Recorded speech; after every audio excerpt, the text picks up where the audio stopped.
Y a esta hora de la mañana, a las 7:12, entramos en detalle. Hoy tenemos aquí en Consejo de Redacción a Santiago Tobón. Él es investigador del Centro de Valor Público de EAFID. Vamos a hablar de un tema muy importante, tiene que ver con 150.000 casas y negocios que pagan vacuna en Medellín, también con el tema de la extorsión, lo que está pasando con este fenómeno en la ciudad de Medellín, en el departamento de Antioquia, que preocupa, compañeras. Cuando uno habla de la extorsión, básicamente en este momento para los habitantes de Medellín, increíble, pareciera volverse un tema común de todos los días, tener que padecer este fenómeno. Por eso es que le vamos a poner el ojo a un tema importante que toca a la ciudadanía, su bolsillo, porque esto se ha convertido básicamente en una renta o en un impuesto adicional a lo que normalmente la ciudadanía tiene que garantizar. Se han realizado estudios, encuestas, y por eso hemos invitado a Santiago para que nos ayude a entender esto. Santiago, empecemos. 150.000 casas. Estamos hablando básicamente como de una población como por ejemplo del sur del Valle de Aburrá.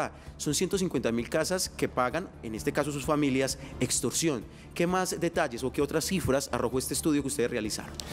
Bien, un tema importante sobre este asunto de la extorsión es que por lo general las autoridades tienen que poner ponen la lupa sobre las denuncias. En Medellín, por ejemplo, el año pasado se presentaron algo así como 890, 900 denuncias y de hecho un informe reciente de la Fundación Paz y Reconciliación resaltaba que Medellín era la segunda ciudad de Colombia con más denuncias. Pero miren la diferencia, 890, 900 denuncias y al lado 150.000 hogares y negocios pagando semanalmente. Nosotros estimamos que estos 150.000 pueden ser algo así como 250.000 hogares y negocios en todo el Valle de Aburrá. Estimamos que las rentas pueden ser, si le incluimos adicionalmente las extorsiones a los buses, a los proyectos de construcción y demás, algo así como 600.000 millones de pesos al año. Y esto, para que lo pongamos en perspectiva, es más o menos lo que vende Crepes and Waffles, por ejemplo, en un año en Colombia. Entonces esto es un negocio gigantesco que está pasando, digamos, por debajo del radar de las autoridades, porque como no se presentan denuncias, entonces al final no hay suficiente información. O sea que podríamos decir que incluso ya las estructuras delincuenciales han migrado sus economías principalmente a lo que tiene que ver con la extorsión. Ya incluso el microtráfico y estas cosas están pasando, siguen siendo muy importantes, pero el tema de la extorsión ha cobrado fuerza como esa herramienta o ese motor para financiar a estas estructuras. Exactamente. Nosotros venimos con un grupo de colaboradores de la Universidad de Chicago y de la Universidad de EAFID investigando las estructuras criminales de Medellín los últimos 10 años más o menos. Venimos haciendo un censo de los combos que hay en el Valle de Aburrá, tenemos identificados más o menos 400, son más o menos, estimamos, unas 12.000 personas que hacen parte de estas estructuras, y precisamente las dos principales rentas que tienen son el microtráfico, la venta de drogas y en segunda instancia la extorsión. Santiago, pues dar la bienvenida a este equipo de trabajo y también contarle como una anécdota personal. Ayer tomé el servicio de taxi para irme a donde tenía que llegar, pues precisamente, y el taxista me comentaba: aquí hay una situación que se está dando en la ciudad, y es que ya no es un solo combo el que está presente en el barrio, sino que son uno o dos, se disputan el territorio. Por ejemplo, lo que está pasando en el sector del Parque Lleras, en el Poblado, y eso afecta el bolsillo porque entonces cobran aquí, cobran allá. ¿Qué tan cierto es eso en lo que ustedes encontraron en ese estudio? Eso pasa, hay fronteras en donde, digamos, confluyen varios combos y muchos le cobran a los negocios. Lo que hemos visto también es que, sobre todo desde 2011, 2012, cuando llegó, digamos, entre comillas, la paz, luego de la violencia, la guerra entre los bandos de Sebastián y los bandos de Valenciano, se estabilizó un poco las estructuras criminales de la ciudad. ¿Y cómo se estabilizaron? Se estabilizaron también en sus territorios. Hoy lo que nosotros vemos es una paz, digamos, como mafiosa, por así llamarla, en donde estas estructuras tratan de imponer reglas para evitar, por ejemplo, que se invada el territorio de los vecinos. Pero obviamente esto tiene muchas excepciones y vemos muchos conflictos que surgen en muchos barrios de la ciudad. Ha ocurrido, por ejemplo, en el 12 de octubre, ha ocurrido en algunas zonas de Castilla, en donde confluyen varios grupos en una misma zona y todos le cobran a la gente. Pasa mucho también en el centro de Medellín, por ejemplo, donde están estas Convivir prestando, entre comillas, servicios de seguridad y cobrándole a los negocios. Pues claro, hay revueltas y todas le cobran a los negocios y termina la gente pues pagando los platos de esto, digamos. Santiago, hace menos de 24 horas ocurre una noticia en la cual resulta baleado un ciudadano de El Salvador que vivía o vive, el señor se encuentra pues en estado crítico después de esta situación. Él vive en la América, una de las comunas también más afectadas por este flagelo, y le estaban cobrando extorsión por una remodelación que quería hacer en su propia vivienda.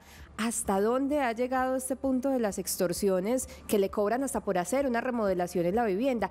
¿Por qué otros motivos se cobran las extorsiones? Ustedes en este amplio estudio que hicieron, pues las extorsiones generalmente llegan a la cabeza de las personas en el imaginario de seguridad, pero ¿por remodelar la propia vivienda? Realmente por todo. Y tenemos ejemplos no solamente como este. Conocemos un caso de un barrio de Medellín, no sé si todavía ocurra, pero sé que hace 5 años más o menos ocurría, en donde en la noche, por ejemplo, el combo repartía arepas, huevos y queso en las casas y la gente estaba obligada a comprarlas. Muchos ciudadanos de pronto lo interpretaban como un domicilio, digamos, que le estaban entregando para su comida o su desayuno del día siguiente, pero en la práctica esto era un servicio que la gente estaba obligada a terminar pagando. Son formas de extorsión, digamos, múltiples. Conocemos casos, por ejemplo, en proyectos de construcción donde se quedan con 2 y 3 apartamentos en un edificio. Al final es ponerle impuestos a todos los asuntos relacionados con la vida cotidiana, por las conexiones de agua, por las conexiones de electricidad, por construir la vivienda, por reformar la vivienda y especialmente, digamos, estos asuntos relacionados con la construcción se manifiestan mucho también en las laderas y en las zonas informales de la ciudad. Dice Santiago, incluso, sí. Sebastián, qué pena, pero en torno a eso, pues hay pronunciamientos de los televidentes en redes sociales, dicen que les cobran por sacar sus mascotas a hacer sus necesidades y que incluso otro de los televidentes dice por aquí que qué tristeza, que vivía en la ciudad de Medellín, Juan Miguel Prado, pero que se fue de la ciudad lastimosamente por esta situación. Sí, es que es un tema cultural también. Y yo quería preguntarle a Santiago precisamente sobre eso. Son niños que nacen en una generación. Cuando uno va, por ejemplo, a una comuna y el niño desde que nace, pues ve que es normal, entre comillas, que su mamá tenga que pagar una extorsión que en ese caso pues consideran un valor determinado por comprar un paquete de arepas, para que una empresa determinada pueda ingresar a la comuna y entregar algunos productos en las tiendas. Básicamente en el municipio de Bello es muy común ver cómo incluso para comprar una vivienda o venderla, vemos las dificultades que hubo con la construcción de un centro comercial, incluso porque ahí también hubo manos criminales. ¿Cómo explicar esto y qué tenemos que hacer? Porque si nuestros niños están creciendo entendiendo esto como una dinámica al parecer normal, que no puede ser normal, pues ¿qué va a pasar en el futuro? Mira, yo creo que es muy complejo porque, y parte de lo que nosotros hemos investigado es que el crimen organizado llega a las ciudades para quedarse. Yo creo que un escenario en el que Medellín no tenga crimen organizado en el futuro es realmente improbable y al final lo que las autoridades pueden tratar de hacer o lograr hacer es disciplinar el comportamiento de estos grupos para que generen los menores costos sociales para la ciudadanía.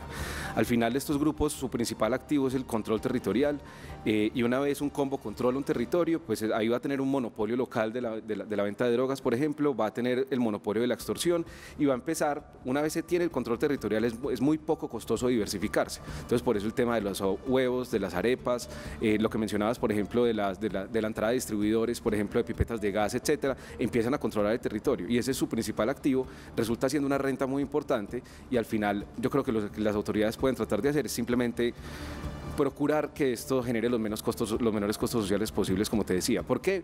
Porque en una ciudad como Medellín, por ejemplo, con el consumo de drogas que hay, si los combos no existieran, la gente va a seguir demandando estas drogas, alguien más las va a vender. Entonces, en el fondo, esto es un asunto que es, digamos, es irreal pensar en que esto va a desaparecer.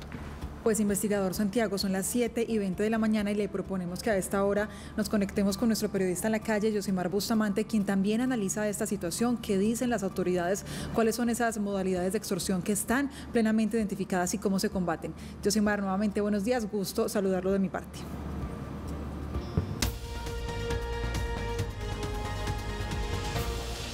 Un gusto igualmente saludarla, Linda, a Sebastián, a Catalina y por supuesto a Santiago Tobón, nuestro invitado de esta mañana, y hablando precisamente de este tema de extorsión, pues las autoridades hacen una claridad también, porque muchas de las personas, pues en este caso, digamos que confunden un poco la terminología y tiene que ver con la extorsión, la estafa y el constreñimiento.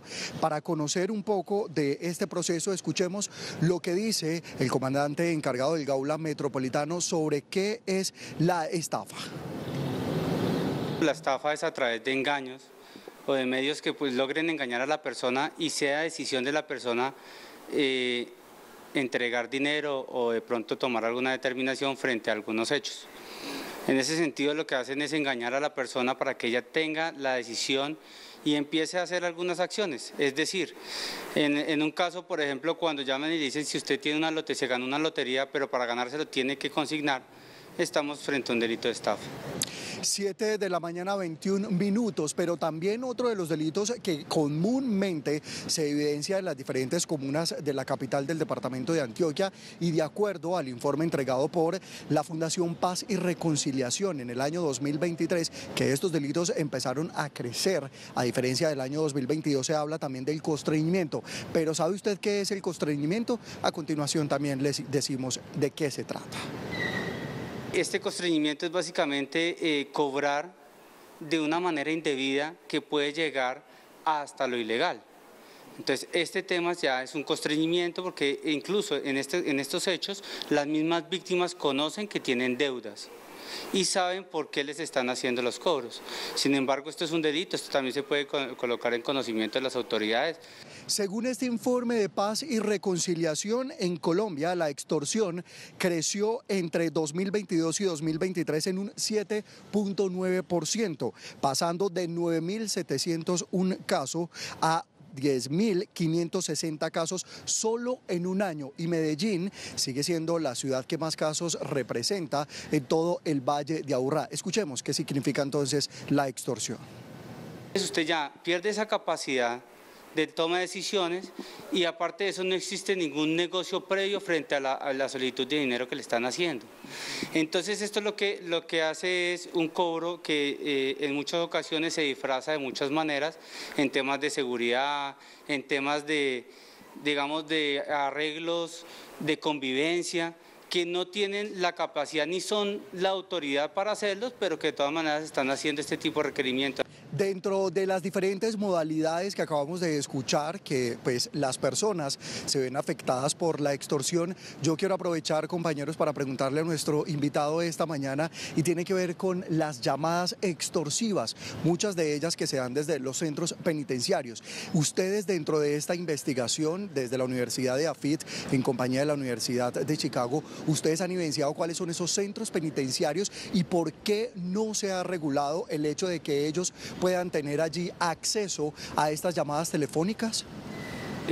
Sí, esta es una modalidad de extorsión que es importante. Sin embargo, quiero resaltar algo.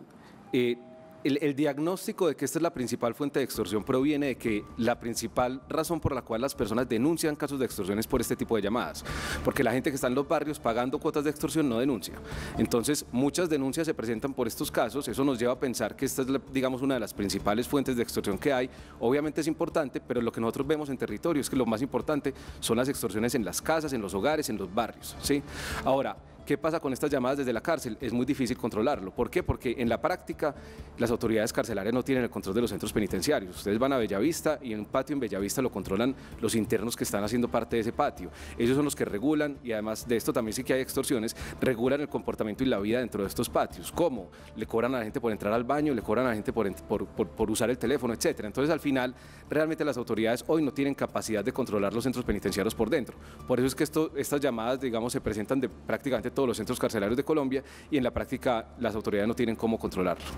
Bueno, pues Yosimar Bustamante, muchísimas gracias. Sigue conectado ahí escuchándonos a través del audífono en el programa. Gracias, Santiago, también por su respuesta. Sigamos ahondando en este tema que en definitiva tiene mucho de largo y de ancho para seguir profundizando un poco más. Hablemos de cifras para poder hacer un contraste. En la actualidad este problema ha empeorado. Todo parece indicar que las cifras pues dan cuenta, como lo decía Yosimar, los casos de extorsión han incrementado de un año a otro. Pero ustedes que tienen los estudios con muchos más años de anticipación y son los que pues hoy queremos aprovechar, hablemos de ese contraste. ¿Cómo ha cambiado del último informe a hoy estas cifras? Perfecto. Nosotros, un primer tema que yo creo que es muy importante es, al final las denuncias de extorsión nos dicen muy poquito, ¿sí? ¿Por qué nos dicen muy poquito? Porque prácticamente nadie denuncia. Para medir este fenómeno, para entenderlo bien, hay que hacer encuestas. Nosotros hicimos dos encuestas muy grandes, una en 2019 y otra en 2023, que son representativas a nivel de cada uno de los barrios de ingreso medio y bajo de Medellín. Y lo que hemos visto, digamos, en la evolución de los últimos años es que la extorsión no ha disminuido prácticamente nada en Medellín. Los últimos 4 años, y tengo que decirlo, yo creo que hubo negligencia por parte de las autoridades con este tipo de fenómenos. Se le pone poca atención, se preocupan únicamente por las 400, 500, 600 denuncias que se presentan al año, y en la práctica no se ejerce, digamos, o no se implementan políticas que logren contrarrestarlo. ¿Y por qué? Porque ustedes imagínense un combo en un barrio con 25, 30 pelados que está cobrando. en el caso eventual, digamos, que se presente una denuncia, todo el aparato, digamos, investigativo se orienta a lograr una condena para el pelado de 19 años que estaba cobrando. Pero en la práctica este es el empleado de una empresa, ¿sí? Si a él lo capturan y lo sacan, otro va a cobrar. Lo que las autoridades tienen que pensar es cómo hacer para disciplinar al grupo como grupo, de manera que no genere estos costos sociales tan altos para la ciudadanía. Santiago, ya usted nos ha dejado claro que básicamente no nos podemos ilusionar con que este problema se erradique completamente de nuestra realidad, pero ¿hasta qué punto las autoridades pueden contener de verdad el problema o que siga creciendo? Porque es que todos los días se suman personas a estas estructuras delincuenciales y ya cualquiera incluso, pues entonces aprovecha esas intimidaciones, el miedo que tiene la gente y pues se acerca a cualquier lado y hace cualquier intimidación para poder obtener ese tipo de beneficios económicos. Ya lo hemos mencionado, pasa absolutamente con todo. Lo único que falta es que para ir a comulgar a la iglesia cobren también la extorsión. Mira, yo creo que es complejo. Ahora, en la práctica, los grupos criminales de Medellín, por ejemplo, se han disciplinado comparado con lo que había en otros momentos. O sea, la tasa de homicidios de Medellín el año pasado, si usamos la proyección de población del censo de 2018 del DANE, fue más bajita que la de Bogotá. Eso es la primera vez en la historia que ocurre. Y en la práctica, ¿por qué ha ocurrido esto? Porque los grupos criminales entendieron que el homicidio tiene una sanción muy alta por parte de las autoridades. En los 90 Escobar pagaba por matar policías. En este momento es impensable que haya un homicidio de un policía porque estos grupos saben que frente a un homicidio de un policía, por ejemplo, va a haber una respuesta probablemente desproporcionada por parte de las autoridades. Entonces, en la práctica, lo que yo creo que se ha logrado es disciplinar algunos de estos comportamientos. Lo que falta es disciplinar estos otros. Asuntos como la extorsión, como la venta de algunas drogas fuertes, por ejemplo, eventualmente que aparezca fentanilo o este tipo de cosas se tienen que sancionar de otra manera, o asuntos, por ejemplo, relacionados con la explotación sexual de menores. Este caso que ocurrió, por ejemplo, recientemente en Provenza, es algo que requiere una señal, digamos, muy fuerte por parte de las autoridades, de manera que permita disciplinar el comportamiento de estos grupos. Yo creo que a eso es a lo que se puede aspirar. Me permiten una cuñita ahí, y es precisamente frente a lo que decía el presidente y la pregunta del día. El presidente hablaba sobre lo que tiene que ver con las plazas de vicio y que los uniformados o los policías al parecer conocían de estas. ¿Cree usted que podría pasar una situación similar con el tema de la extorsión? Que la policía sepa especialmente dónde están las estructuras, cómo se da el delito, pero también habría alguna relación o algún mal comportamiento indebido por parte de los uniformados. Mira, yo creo que es muy difícil juzgar a la policía y te voy a decir por qué. En Medellín, por ejemplo, nosotros tenemos un censo de estructuras criminales de combos. En nuestro censo identificamos más o menos 350 combos dentro de Medellín, más o menos 400 en el Valle de Aburrá. Pensemos en Medellín, 350 combos, cada combo tiene entre 15 y 50 miembros, y en ese mismo territorio hay 200 cuadrantes de la policía y cada cuadrante tiene 2 patrulleros. Entonces yo creo que en la práctica juzgar a la policía es muy difícil. En la práctica puede ser que los patrulleros del cuadrante sepan dónde está la plaza, pero ellos tienen muy poquitas herramientas para enfrentar, digamos, lo que está ocurriendo. En la práctica puede que ellos sepan qué día se cobra la extorsión, pero para ellos es muy difícil enfrentar esto. Yo creo que esto requiere, digamos, ser creativos en qué tipo de políticas públicas vamos a implementar. Por ejemplo, en el caso particular de la extorsión, es necesario que haya una denuncia, y es necesario que la persona que presentó la denuncia enfrente en el juicio a su denunciado. Esto es pedirle demasiado a la ciudadanía. Nosotros necesitamos, por ejemplo, reformas legales para que haya mejores herramientas para enfrentar este tipo de, digamos, de fenómenos. Algo como lo que en Estados Unidos fue la ley RICO, que fue muy importante, que permite, digamos, procesar organizaciones como organizaciones. Nosotros en Colombia no tenemos herramientas para esto. La única forma, por ejemplo, de lograr, digamos, en la práctica, imputaciones por línea de mando y demás, tiene que ver con grupos insurgentes o grupos paramilitares. Pero aquí es muy difícil juzgar al jefe de una organización criminal porque esté cobrando extorsión el grupo, digamos, que él lidera. Ahí es donde hay que innovar más. Yo creo que es por ese lado. Y a propósito, Santiago, le iba a hacer una pregunta, pero me la cambió con eso que nos acaba de decir, porque estamos en un tema donde se avanza y también se retrocede al mismo tiempo con los diálogos con las bandas criminales que operan en los barrios, que operan en el Valle de Aburrá. Ese tema debería de estar ahí en esa conversación. Yo creo que sí, o sea, de nuevo, al final yo creo que lo que tiene que tratar de hacer el gobierno es tratar de disciplinar estas organizaciones. Creo que es difícil pensar en que no existan, en que no estén, y con una característica adicional, y es que no solamente está normalizada la extorsión, por ejemplo, en muchos barrios, en el sentido en que la gente lo paga, muchos ciudadanos también sienten que está pagando un servicio. O sea, lo que es más complejo, digamos, lo que hace más complejo todo este fenómeno es que los pelados de los combos no son un actor externo a la ciudadanía, no son un fenómeno, digamos, que llega e invade un territorio. Los muchachos de los combos hacen parte de las mismas comunidades, viven en esos mismos barrios y tratan y procuran, esto lo conocemos nosotros a través de la investigación también, de cultivar confianza en la ciudadanía, de prestar algún tipo de servicio, resuelven disputas entre vecinos. Gracias, pues. en muchos contextos, no hay que dar las gracias, pero en muchos contextos realmente terminan, digamos, arraigándose tanto como en el funcionamiento de estas comunidades, que se vuelve un reto aún mayor. Muchos ciudadanos no denuncian porque sienten que el combo les termina prestando un servicio. Obviamente es indeseable que esto ocurra, pero en la práctica esto lleva 40 años ocurriendo, entonces es un reto, yo creo que socialmente muy complejo, y las soluciones también tienen que pensarse en el largo plazo. ¿Quiénes son, ahorita Sebastián, creo que mencionabas, quiénes son los chicos que están entrando a estos grupos criminales? ¿Por qué entran? Nosotros hemos entrevistado a muchos pelados, 12, 13 años, que encuentran una oportunidad ahí. ¿Qué le podemos ofrecer nosotros como sociedad?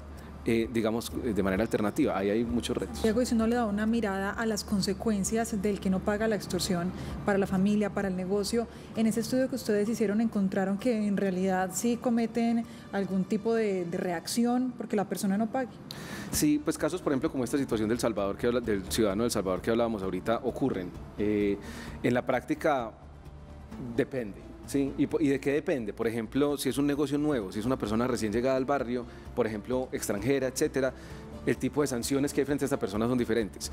Pero si es un negocio de toda la vida, que lo lleva una señora que lleva toda la vida viviendo en el barrio, probablemente si no paga no pasa nada. O sea, al final también ellos discriminan, digamos, cómo se castiga el comportamiento, Santiago, de acuerdo con ese estudio, ustedes calculan que de cuánto sería el subregistro, porque usted ya lo mencionó, que las denuncias, para poder adelantar estas investigaciones tiene que haber una denuncia, pero ¿cuánto podría ser el subregistro? Usted ya nos mencionaba de las viviendas, de las casas en el Valle de Aburrá, pero en términos de personas, de esa realidad, ¿cuánto podría ser ese subregistro en denuncias? Mira, el subregistro, para que lo pensemos, si uno piensa que por cada pago de extorsión debería haber una denuncia, con base en nuestra encuesta estimamos que son 150.000 hogares y negocios pagando semanalmente. Eso implica que hay más de 7 millones de pagos al año. 7 millones de pagos, excluyendo los pagos, por ejemplo, de rutas de buses y otros.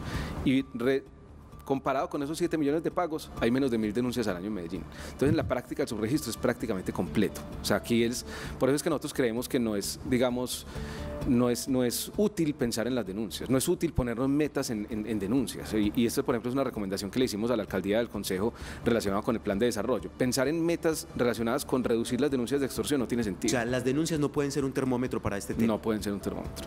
Pues yo revisando aquí, Sebastián, Linda y también Santiago, televidentes, la voz de cada uno de ustedes que nos está viendo tras estas pantallas, este es un tema que por supuesto toca a muchas familias en Antioquia, en Colombia, en el país en general. Y dice, por ejemplo, Lady Consuelo Guzmán, lo que dice el investigador es aberrante, el que se tenga que resignar a aceptar la situación como normal es muy triste, y que las propias autoridades digan que es imposible corregirlo es peor.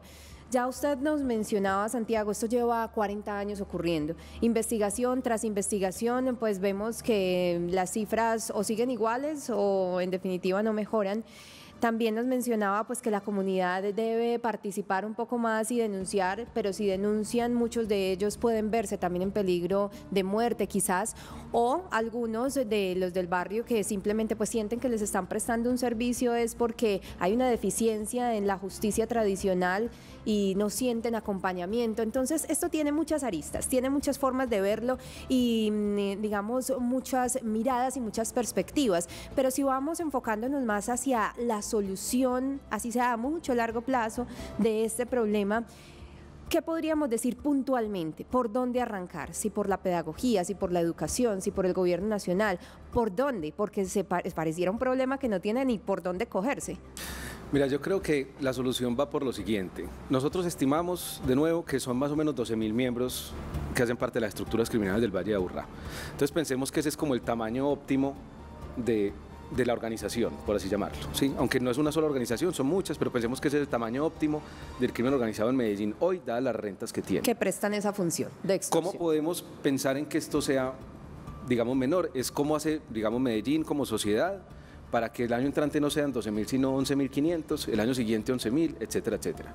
¿Y esto cómo se puede lograr? Hay que hacer dos cosas al mismo tiempo. Una es reducir el tamaño del negocio.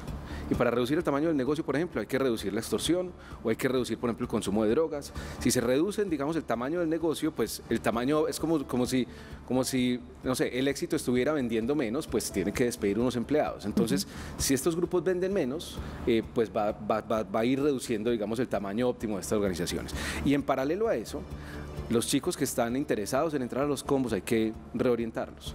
Y para eso hay un reto muy grande que es, por ejemplo, cómo identificarlos. Los muchachos, aquí hablamos mucho de reclutamiento forzado, ¿sí? Pero en la práctica se configura el delito porque un pelado de 15 años que entra a un combo, por ser menor de edad, pues se termina configurando el delito de reclutamiento forzado. Pero en la práctica, estos pelados entran a los combos porque quieren. Es una decisión ocupacional. De hecho, en redes sociales muchos comentan cómo hacer parte de ese combo, qué hay que hacer, cómo puedo entrar, y pues también es una modalidad que no ayuda para nada porque va creciendo cada vez más este grupo del que hablamos. Exactamente, e ingresan o quieren ingresar por razones, digamos, pecuniarias, es decir, van a ganar dinero, pero también no pecuniarias, es decir, mejor respeto. Nosotros estamos haciendo ahorita una encuesta, por ejemplo, en colegios en donde identificamos que los chicos que tienen como un interés mayor por ingresar a un combo, creen, por ejemplo, que el combo les va a dar más fácil acceso a mujeres.